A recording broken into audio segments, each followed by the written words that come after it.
First, season 4 boneless, skinless chicken breasts with salt and pepper. Heat. 2 tablespoons of olive oil in a large skillet over medium-high heat.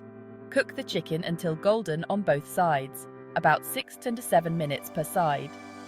Remove and set aside. Next, in the same skillet, melt 2 tablespoons of butter. Add 4 minced garlic cloves and cook until fragrant, around 1 minute. Stir in 1 cup of chicken broth, scraping up those tasty brown bits. Reduce the heat and add 1 cup of heavy cream, 1 cup of grated Parmesan, and 1 teaspoon of Italian seasoning. Stir till smooth. Toss in 4 cups of roughly chopped spinach and cook until wilted. Return the chicken to the skillet and spoon that luscious sauce over it. Let it simmer for 2 to 3 minutes.